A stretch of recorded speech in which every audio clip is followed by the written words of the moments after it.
सभी साथियों को मेरा जोहार और जय भवानी। आज हम बात करने वाले NATS के बारे में, मतलब नेशनल अप्रेंटिस ट्रेनिंग स्कीम के बारे में। ये क्या होता है, किस प्रकार से इसमें रजिस्ट्रेशन करना पड़ता है, किस प्रकार से आपको ट्रेनिंग मिलता है, सारा कुछ बताने वाला हूँ। तो आज से जितना भी पहले मैंने वीडियो अपलोड कर रखी है, अगर आपने उसे देखा है तो भी देख लीजिए इस वीडियो को। अगर आपने उस वीडियो को नहीं भी देखा है, डायरेक्टली इस वीडियो में सर्च करके आए हो तो इस वीडियो को भी देख सकते हो। इसी से आपका सारा कॉन्सेप्ट क्लियर हो जाएगा। आपसे बस एक ही निवेदन रहेगा कि पूरे वीडियो को कंप्लीट देखिएगा। साथ में अगर लगता है कि कुछ बातें सिखाया गया मेरे द्वारा, तभी इस वीडियो को अपने दोस्तों को शेयर कीजिएगा, अपने अपने व्हाट्सएप स्टेटस में लगा लीजिएगा। बात करते हैं हम लोग NATS के बारे में। तो NATS होता क्या है? देखिए, NATS मतलब होता है नेशनल अप्रेंटिस ट्रेनिंग स्कीम। ये एक तरह का स्कीम होता है जो भारत सरकार द्वारा चलाया जाता है ऑल ओवर इंडिया में। ऐसा नहीं कि किसी स्टेट में चल रहा, किसी स्टेट में नहीं चल रहा, वो सारे स्टेट में चलेगा। पहला बात ये हो चुका है। तो इसमें कौन लोग एलिजिबल होते हैं? तो वैसे लोग होते हैं जो टेक्निकल कोर्स किए हुए होते हैं। टेक्निकल कोर्स मतलब ITI वाले के लिए नहीं, उसके लिए NAPS होता है, NAPS होता है। इसमें केवल डिप्लोमा होल्डर काउंट होंगे जो डिप्लोमा कंप्लीट कर चुके हैं या फिर जो BTech की पढ़ाई कंप्लीट कर चुके हैं। याद रखिएगा, जो फाइनल ईयर में, ये उनके लिए नहीं होता है, बल्कि जो बच्चे कंप्लीट कर लेते हैं, जिनका रिजल्ट आ जाता है, ये उनके लिए होता है। होता क्या है कि नेट्स के थ्रू बच्चा क्या करता है, डिप्लोमा BTech वाला, कि अपने ट्रेनिंग को चाहता है, मतलब वो चाहता है कि अपना जो थ्योरी पढ़ाई किया है वो अपने डिप्लोमा या BTech की समय में उस पढ़ाई को वो प्रैक्टिकल सीखना चाहता है।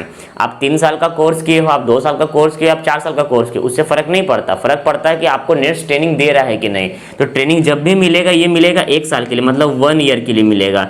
तो डिप्लोमा को कहा जाता है कि इनको PDPT मिल गया, मतलब पोस्ट डिप्लोमा प्रैक्टिकल ट्रेनिंग मिला। BTech को कहा जाता है PGPT मिल गया।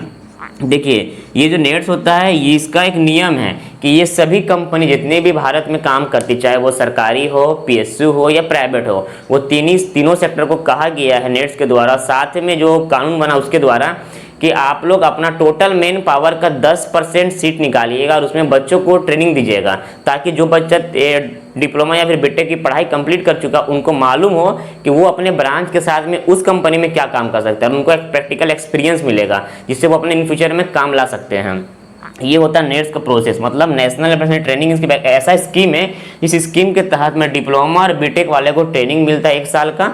डिप्लोमा वालों को कहा जाता है PDPT मिला, मतलब post diploma practical training. BTech वालों को कहा जाता है कि PGPT मिला उन्हें, पोस्ट ग्रेजुएट प्रैक्टिकल ट्रेनिंग। ठीक है, दोनों में स्टाइपेंड भी मिलता है। स्टाइपेंड क्या होता है? तो जो सरकारी स्टाइपेंड है, मतलब नेट्स क्या है, एक तरह का सरकारी का पोर्टल है, मतलब सरकार का पोर्टल है जो MHRD के अंदर में आता है। MHRD हमेशा आप सभी जानते हो कि एजुकेशन और मिनिस्ट्री के अंदर में आता है। तो MHRD के जो नेट्स के अंदर में आता है, इसका एक फिक्स स्टाइपेंड अमाउंट है, मतलब BTech डिप्लोमा वालों को मिलेगा 8K और BTech वाले को मिलेगा 9K। इसका एक फिक्स अमाउंट है। तो जितने भी सरकारी कंपनी अगर ट्रेनिंग देगी तो वो इसी अमाउंट में आपको स्टाइपेंड देगी।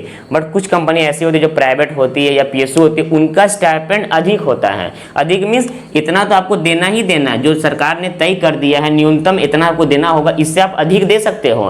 तो टाटा देता है 17,000, कोई कंपनी देता है 20,000, कोई कंपनी देता है 15,000। तो वो कंपनी पर डिपेंड है, मगर 8,000 और 9,000 से कम नहीं मिलने वाला बच्चा को। ये हो गया नेट्स के बारे में। तो जैसे ही आप नेट के बारे में सोचते हो, तो सबसे पहले अगर आप पास आउट स्टूडेंट हो तो इस वीडियो को देखने के बाद में आज ही अप्लाई कर दीजिए। क्योंकि देखिए, आप जैसे एक बच्चे नहीं पढ़ रहे, पूरे भारत में कई बच्चे पढ़ रहे, कई स्टेट में बच्चे पढ़ रहे हैं। डेली अप्लाई कर सकते हैं इसका कोई फिक्स टाइम नहीं होता है कि ये किसी मंथ में आता है। ये आप चाहो तो सालों भर कभी भी अप्लाई कर सकते हैं, और साथ में इसका कोई भी तरह का फॉर्म फी नहीं होता, ये फ्री होता है। ठीक है, बात करते हैं नेट्स के ऊपर के बाद में रजिस्ट्रेशन। इससे पहले समझते हैं BOPT को। देखिए, BOPT क्या होता है? तो नेट्स में भारत के कई बच्चे अप्लाई करेंगे, तो ऐसा तो नहीं ना है कि सभी बच्चों को एक ही ऑफिस संभालेगा। तो ये क्या किया है कि अपना सारा काम दे दिया है BOPT को, मतलब बोर्ड ऑफ प्रैक्टिकल ट्रेनिंग। अब ये बोर्ड ऑफ प्रैक्टिकल ट्रेनिंग क्या है, ये 4 जोन में बांट दिया गया। मतलब समझ लीजिए भारत का नक्शा है, ऐसा नक्शा तो है नहीं, बट मैं एग्जाम्पल समझा रहा हूँ। इसको 4 भाग में डिवाइड कर दीजिए। तो कुछ होगा नॉर्थ ईस्ट जोन, कुछ होगा नॉर्थ वेस्ट जोन, कुछ होगा नॉर्थ साउथ जोन, कुछ होगा नॉर्थ जोन। इस तरह से होता है। तो 4 जोन में बांट दिया गया, eastern region, western region, southern region, northern region. इस तरह का बांट दिया गया। मतलब अगर आप इस स्टेट से बिलोंग करते होंगे तो आप इस जोन के अंदर में आएंगे, आप इस स्टेट के बच्चे होंगे तो आप इस जोन के अंदर में, फिर आपका सारा काम इस जोन के अंडर में होगा। ये होता है BOPT, जो पेपर वर्क और ट्रेनिंग दिलवाने का कार्य को करता है। ठीक है, ये हो गया आपका BOPT और नेट्स के बारे में। बात कर लेते हैं PDPT समझा ही चुके हैं। अब आ जाते हैं हम लोग रजिस्ट्रेशन प्रोसेसिंग के ऊपर में। देखिए, सबसे पहला स्टेप होता है रजिस्ट्रेशन का। रजिस्ट्रेशन आप जिस प्रकार से कर लेते हो, करने के बाद में क्या है कि अगर आप सही से सब चीज़ भर दी हो तब तो आपको इनरोलमेंट नंबर टाइम से मिल जाएगा, ठीक है। पर अगर किसी कारण से आप रजिस्ट्रेशन में कुछ मिस्टेक किए हो, कुछ गलती की हो, तो आपको इनरोलमेंट नंबर नहीं मिलेगा। तो पहला स्टेप रजिस्ट्रेशन का होता है, जिसको सही से भरना पड़ता है। एक बार फॉर्म भर सकते हो, और नेट से अगर आपको ट्रेनिंग एक बार मिल गया तो लाइफ में दोबारा कभी नहीं मिलेगा। अगर नेट्स में ट्रेनिंग चाहिए तो रजिस्ट्रेशन करना होगा। रजिस्ट्रेशन करने की सही प्रक्रिया, हर एक चीज़ को समझ कर सही से भरने के जो वीडियो है पहले भी अपलोडेड, अगर आप बोलोगे तो मैं एक और वीडियो आपको बना के दे दूंगा। उसके बस करना कुछ नहीं है, आपको उस वीडियो को लाइक करना है। अगर लाइक अच्छा खासा आएगा तो हम प्रयास करेंगे कि एक दोबारा से फ्रेश वीडियो आपके लिए ला दूँ। ऐसे जितना भी मैं बातें कहूँगा सारा का वीडियो अपलोडेड, और सारा का लिंक डिस्क्रिप्शन में भी आपको देखने को मिल जाएगा। तो रजिस्ट्रेशन कर लेना है। रजिस्ट्रेशन करने के लिए क्या चाहिए, तो आप अगर डिप्लोमा या बीटेक पास आउट है तो उसका रिजल्ट चाहिए आप सभी को। रिजल्ट चाहे आपका टीआर सीट के फॉर्म में हो, प्रोविजनल सीट के फॉर्म में, या फिर फाइनल मार्कशीट हो, कोई भी रिजल्ट चलेगा जो आपको कॉलेज यूनिवर्सिटी दिया हो आपको। साथ में क्या, आधार कार्ड, आपका बैंक डिटेल्स, वैसा बैंक डिटेल्स जिसमें आपका स्टाइपेंड अमाउंट आएगा, और वो पैन कार्ड से लिंक होना चाहिए। ये सब चीज़, उसके बाद आपका एजुकेशन क्वालिफिकेशन क्या है, आपका रिज्यूमे क्या है, ये सब चीज़ को आप लेके बैठिएगा और आराम से फॉर्म को भर दीजिएगा। फॉर्म को भर देने के बाद में 3 से 7 दिन वर्किंग डेज के अंदर में आपका जो फॉर्म है उसको नेट्स के अधिकारी या बीपीटी जो अधिकारी वो वेरीफाई कर लेते हैं कि सारा कुछ सही से भरा हुआ है। अगर सही से भरा हुआ है तो आपके जोन के हिसाब से, आपके ईयर के हिसाब से आपको इनरोलमेंट नंबर मिल जाता है। मतलब हमको क्या मिला था, तो मिला था EJH, बीच का हटाइए, जैसे लिखा था 22 बीच का हटाइए, फिर लिखा हुआ था लास्ट में 132, ठीक है। मतलब ई मतलब ईस्टर्न जोन का बच्चा थे, हम झारखंड के हैं। JH मतलब क्या हो गया, झारखंड। 22 मतलब क्या हो गया, 2022 के पास आउट है। इस तरह का नंबर आपको देखने को मिलेगा, जिसका संख्या 10 से 11 रहेगा। और इस इनरोलमेंट नंबर आने के बाद में ही आप ट्रेनिंग के स्टेप्स को स्टार्ट करते हो। बेसिकली यहाँ तक कुछ नहीं किया, यहाँ तक करके सोचिएगा ट्रेनिंग मिल जाएगा तो कुछ नहीं मिला। इसके आने के बाद में आपका जो मेन काम है ट्रेनिंग को लेने का, वो एस्टेब्लिशमेंट, मतलब कि आप किस सेक्टर में, किस कंपनी में काम करना चाहते हो। ऐसा फर्क नहीं पड़ता है कि अगर आप इलेक्ट्रिकल से हो तो आपको बिजली विभाग में ही ट्रेनिंग मिलेगा, नहीं। अगर आप इलेक्ट्रिकल से हो तो जहाँ जहाँ भी बिजली की काम होती है, हर कंपनी में होती है, हर माइंस में होती है, हर कंपनी, हर छोटे मोटे चीज़ में होती है। तो आप इलेक्ट्रिकल से हो तो आप किसी में भी जाना चाहोगे तो आप जा सकते हो। बट आपको मालूम होना चाहिए कि इलेक्ट्रिकल का वहाँ पे बच्चा या इंजीनियर का पोस्ट पहले से है कि नहीं। अगर इंजीनियर वहाँ काम करते हैं तो वो आपको अंडर में लेकर ट्रेनिंग सिखा सकते हैं। तो इलेक्ट्रिकल के बच्चे के पास क्या ऑप्शन होता है, मैं एग्जाम्पल समझा रहा हूँ।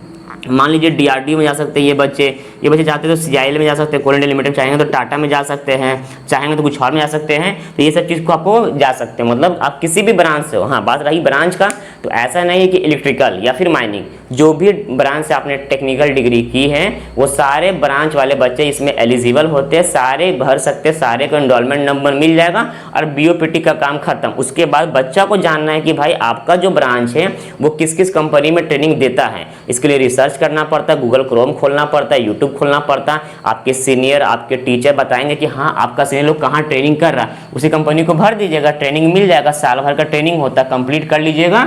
तो कोई बच्चा अगर प्राइवेट कंपनी में काम कर रहा है तो उसके रिस्पेक्ट में आपका जो वैल्यू होगा वो अपर हो, क्योंकि आपको सरकारी ट्रेनिंग मिला है। ये हो गया एस्टेब्लिशमेंट के बारे में। ब्रांच सभी एलिजिबल होते हैं। जैसे ही आपको ट्रेनिंग अलाउड होता है तो आपका जो रजिस्टर्ड मोबाइल नंबर होता है और ईमेल आईडी होता है, इसको कभी भी आप हटाइएगा मत या फिर उसको खोइएगा मत, क्योंकि इसी में सारा इन्फॉर्मेशन आपको मिलता है कि आपको ट्रेनिंग मिल गया, आप कंपनी आइए, अपना डॉक्यूमेंट वेरिफिकेशन को करवाइए और ट्रेनिंग को ज्वाइन कीजिए। तो सारा चीज़ इसी में मिलेगा। अवार्ड लेटर मीन्स होता है ज्वाइनिंग लेटर आपको आ जाएगा, जो आपको मेल में भी आएगा, मोबाइल मैसेज भी आएगा और समय मिलता है। फॉर एग्जाम्पल आपने रजिस्ट्रेशन किया आज, ठीक ना, आज किया, आपको मिल गया एनरोलमेंट 3 दिन के बाद में, 5 दिन के बाद में आपने अप्लाई किया कंपनी, आपको मिल गया ट्रेनिंग 7 दिन के बाद में। तो 7 दिन के बाद जब मिलेगा तो यहाँ से 2 दिन का ही, 3 दिन का ही आपके पास समय रहेगा कि इस समय में ही पहुँचिए, सब चीज़ करवा लीजिए। रही बात मेडिकल एग्जामिनेशन के बारे में, तो मेडिकल एग्जामिनेशन कंपनी पर डिपेंड होता है कि कौन सा कंपनी किस तरह से मेडिकल एग्जामिनेशन आपका लेना चाहता है। या तो खुद के पास ले लेगा या तो फिर बोलेगा किसी डॉक्टर के पास जाइए, खुद से चेकअप करवाइए और वहाँ सर्टिफिकेट बना कर लाइए। ये डिपेंड करता है कंपनी टू कंपनी के ऊपर में, ठीक है। बात करते हैं ज्वाइनिंग प्रोसेसिंग के ऊपर में, तो जितना भी कुछ बताया हो, जैसे ही अवार्ड लेटर आएगा, इस अवार्ड लेटर के नीचे में सारा कुछ लिखा हुआ रहेगा, किस तरह से स्टेप बाय स्टेप आप आगे बढ़िएगा। तो अगर आप चाहते हो कि सारा का सेपरेट वीडियो फिर से आए और आप समझ चुके नेट्स क्या होता है, BOPT क्या होता है, ट्रेनिंग किस तरह से मिलता है, स्टाइपेंड क्या होता है, इस वीडियो को लाइक कीजिए। लाइक के ऊपर डिपेंड है कि मेरा आगे आने वाला वीडियो आएगा। और अगर अभी तत्काल में चाहिए कि हमको आज ही जानना है, आज ही अप्लाई करना, हम आज ही इंटरेस्टेड इस चीज़ में, तो सारा का लिंक डिस्क्रिप्शन में दिया हुआ, आप चेकआउट कीजिए। वीडियो स्टेप बाय स्टेप देखिए, पार्ट बाय पार्ट अपलोडेड है, आपका सारा कंफ्यूजन दूर हो जाएगा। आप एस्टेब्लिशमेंट अप्लाई कर लीजिएगा, आपको ट्रेनिंग भी मिल जाएगा। तब तक के लिए जय हिंद, जय भारत।